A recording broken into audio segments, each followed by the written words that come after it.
తాను కొందరిని management quota అని అంటుంటానని, కానీ అలాంటి కోటా మొదటిసారి గెలవడానికి మాత్రమే ఉపయోగపడుతుందని తెలంగాణ ముఖ్యమంత్రి రేవంత్ రెడ్డి అన్నారు. శనివారం రవీంద్ర భారతిలో మాజీ స్పీకర్ శ్రీపాదరావు జయంతి వేడుకలు నిర్వహించారు. ఈ కార్యక్రమానికి హాజరైన ముఖ్యమంత్రి రేవంత్ రెడ్డి మాట్లాడుతూ సమస్యల పరిష్కారంలో శ్రీపాదరావు కీలక పాత్ర పోషించారని ప్రశంసించారు. శాసనసభ స్పీకర్లుగా చర్చ చేయాల్సి వస్తే అయ్యదేవర కాళేశ్వరరావు గారి నుంచి మొదలు పెడితే రామచంద్రారెడ్డి గారు, శ్రీపాదరావు గారు ఒక మంచి సాంప్రదాయాలను నెలకొల్పి, శాసనసభ అంటే కొంతమంది సమూహం అల్లరి చేసే వేదిక కాదు, ప్రజల యొక్క సమస్యల్ని ప్రతిపక్షాలు ప్రస్తావిస్తే పాలకపక్షం వాటికి పరిష్కారం చూపించాలనే వేదికగా వారు ఆ సభను కొనసాగించారు.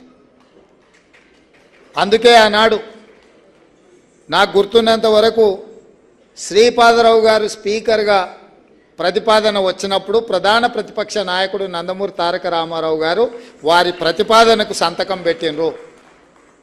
అంటే ప్రధాన ప్రతిపక్ష నాయకుడు కూడా ఏకగ్రీవంగా శ్రీపాదరావు గారు స్పీకర్గా ఎన్నిక కావడానికి ఎన్టీ రామారావు గారు లాంటి వాళ్ళు సంతకం పెడితే స్పీకర్గా వారు బాధ్యతలు నిర్వహించారు.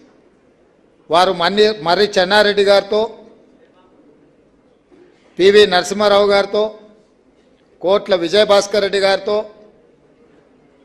ఎన్టీ రామారావు గారితో, పెద్దలు వెంకటస్వామి గారితో, ఇలాంటి చాలామంది నాయకులతో కలిసి పనిచేసి ఆనాడు ఉమ్మడి రాష్ట్రం కావచ్చు, తెలంగాణ ప్రాంతం కావచ్చు, సమస్యల పరిష్కారంలో తనదైన పాత్రను శ్రీపాదరావు గారు పోషించారు.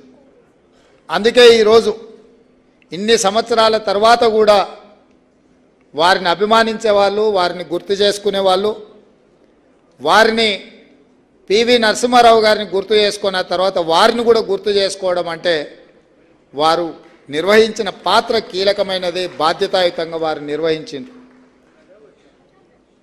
వారి వారసత్వము నేను అప్పుడప్పుడు కొన్నిసార్లు కొంతమంది మీద మేనేజ్మెంట్ కోటా అని అప్పుడప్పుడు చతుర ప్రదర్శిస్తుంటా. మొదటిసారి రావడానికి మాత్రమే అది పనిచేస్తుంది.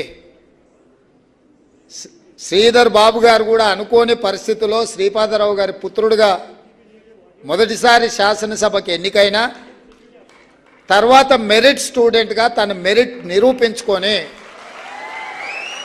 ఉమ్మడి రాష్ట్రంలో మంత్రిగా కీలక బాధ్యతలు నెరవేర్చిండు.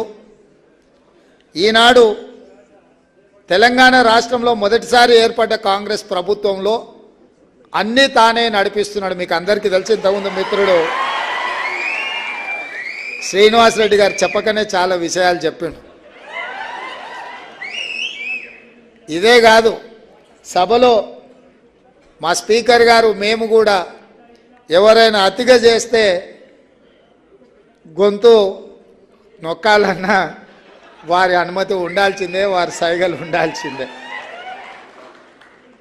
అంటే ఈరోజు ఐటీ మినిస్టర్గా, ఇండస్ట్రీస్ మినిస్టర్గా, శాసనసభ వ్యవహారాల మంత్రిగా, అన్నిటికంటే ముఖ్యంగా నేను మొదటిసారి ముఖ్యమంత్రి అయిన గతంలో నాకు ఎలాంటి అనుభవం లేదు, మంత్రిగా కానీ ఇతర ప్రభుత్వాన్ని నడిపించిన పరిపాలనమైన అనుభవం లేదు. కానీ వారు ఎంబడి ఉండి వారి సలహాలు, సూచనలు, వారి సూచన మేరకి రాష్ట్రాన్ని సంక్షేమం విషయంలో కానీ, అభివృద్ధికి పెట్టుబడులు తీసుకురావడం విషయంలో కానీ వారి అనుభవాన్ని, అదేవిధంగా వారికి ఉన్న నైపుణ్యాన్ని రాష్ట్ర ప్రభుత్వం పూర్తి స్థాయిలో ఉపయోగించుకునే ప్రయత్నం చేస్తున్నాం. వారు ఈరోజు నిజంగా శ్రీపాదరావు గారు పైనుంచి చూస్తే శ్రీధర్ బాబు గారు ప్రయోజకుడైండు, ఇంకా ఈ తెలంగాణ రాష్ట్ర నిర్మాణంలో కీలక పాత్ర పోషించాలి అని తప్పకుండా వారిని ఆశీర్వదిస్తుంటాడు. ఈ సందర్భంగా నేను పదే పదే శ్రీధర్ బాబు గారు మాట్లాడిన తర్వాత నేను మాట్లాడడానికి ప్రయత్నం చేయను. వారి గొంతులో ఉన్న స్పష్టత ఇతరులకు లేదు. జయక్కని అడుగుతున్న, చిన్నప్పుడు ముద్దపప్పు పెట్టిందా, నెయ్యి పెట్టిందా?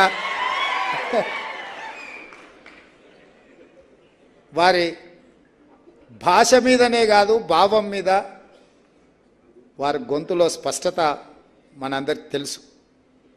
అందుకే ఈరోజు ఈ 80 రోజులు